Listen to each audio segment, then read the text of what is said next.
This is London Tonight with Ben Scotchbrook. Good evening to you. Will fingerprinting people in the streets help improve the relationship between the Met and London's black community? The Commissioner, Bernard Hogan-Howe, vowed today the force will become an implacable enemy of racists as investigations continue into officers accused of racial abuse.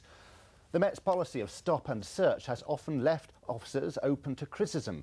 So instead, they may now ask suspects for fingerprints before they search them. But is that any better? Here's Glenn Goodman. Is this the future of policing? Well, in Surrey, it's already the present. Stopping people in the street and taking their fingerprints before deciding whether or not to search them.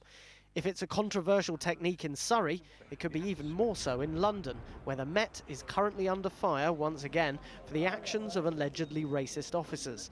But the Met Commissioner thinks electronic fingerprinting will actually improve relations with minority communities. One of the things that we know underpins some of the concerns is about the way we do stop search. Now, I think if we can get identification of people who we should be stopping, the criminals, the ones who carry knives, then that could be helpful. And fingerprints on the street are a great way to find out who you're talking to. Should I be stopping you or should I be stopping someone else? Well, the Commissioner's views have certainly got everybody talking here at Represent, the youth-led radio station based in Peckham.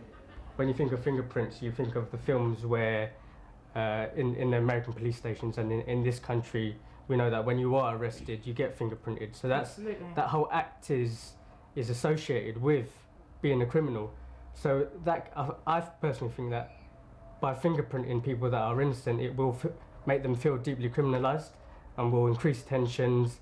So what exactly does the Commissioner intend to do with the fingerprints of innocent people?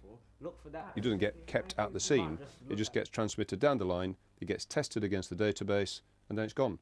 If, of course, it's a criminal that we want, somebody for murder, or someone's on curfew, then, of course, that captures evidence that we were talking to that person. But, of course, we take the person, we arrest them. So the main evidence is we capture them, but it doesn't get stored anywhere, it's just a test against the database. They're saying that they're going to get rid of the fingerprints immediately if they find that the person that's been suspected doesn't have a criminal record, which I think takes away a lot of the fears. So what can young people do to avoid the attentions of the police and their fingerprinting devices?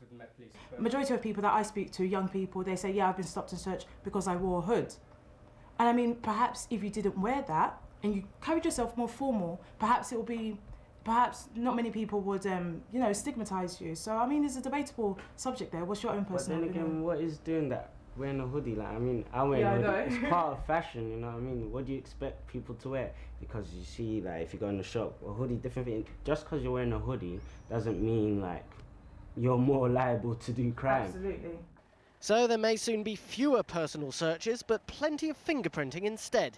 If the aim is to improve community relations, the Met can only hope that hooded youths prefer the new approach to the old one.